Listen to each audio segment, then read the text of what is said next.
If you take anything away from this video, take away the idea that media should stop naming these individuals. Okay, I wanted to talk about the shooting that happened in Florida yesterday.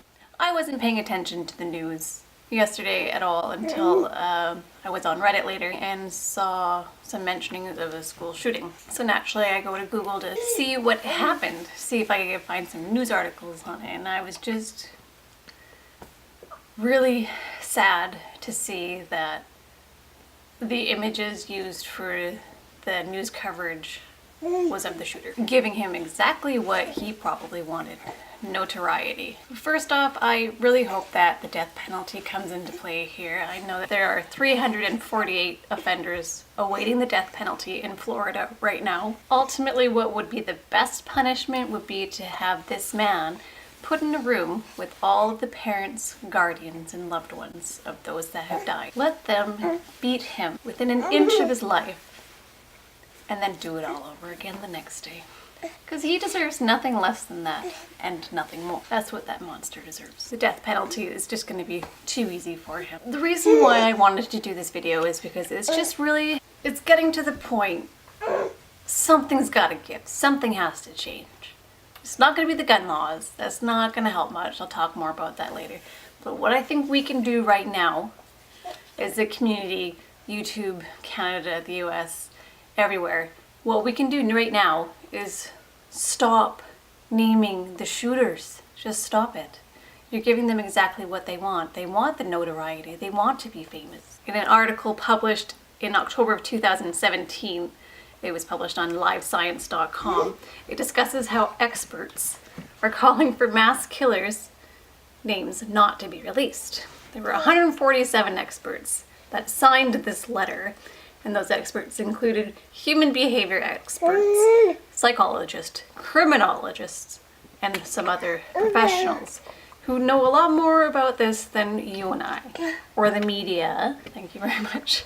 This letter was asking the media to stop naming the shooters, the mass shooters. This is in large part due to research that shows a large contributing factor, a large motivating factor for these mass shootings and other acts of extreme violence is the notoriety that comes with it.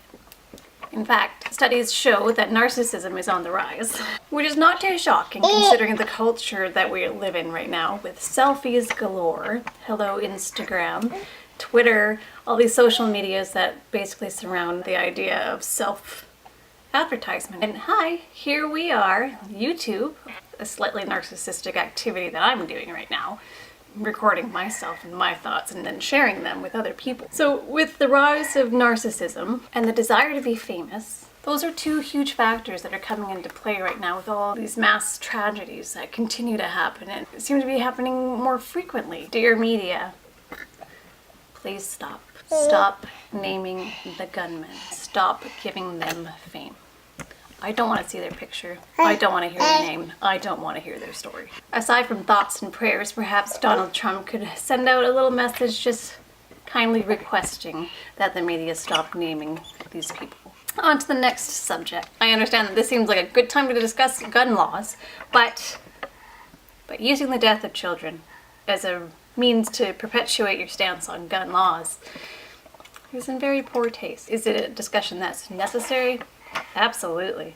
A friendly reminder before we go on. Prohibition did not stop alcohol from being a very common commodity. There's no shortage of street drugs, and there's no shortage of already illegal and banned weapons. Banning guns might decrease the amount of shootings, but it's not going to prevent them altogether. We need to start focusing on something bigger than that. This opens the discussion of mental health. Aside from perhaps being depressed, I haven't seen anything else about this particular shooter having a mental illness. We don't always have to blame mental illness. Some people are just terrible human beings. Substance abuse seems to be the biggest contributing factor to violence.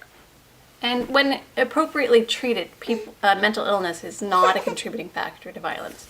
In fact, people who are getting treated properly for their mental illness are no more violent than the general population. And most acts of violence are not committed by people with mental illness. According to a study in World Psychology, written by Heather Stewart, quote, "The major determinants of violence continues to be socio-demographic, socioeconomic factors, such as being young, male, and of lower socioeconomic status. So there you go. Stop blaming mental health. Have a discussion about it. Stop blaming guns. The guns didn't pull the trigger. Stop naming. They don't need our support in that way. Well, with all that said, that's my mini rant. If you take anything away from this video, take away the idea that media should stop naming these individuals. Pass it along. You don't need to give me credit. This has been in the news for years, and it really should be a thing by now. Stop naming the gunmen.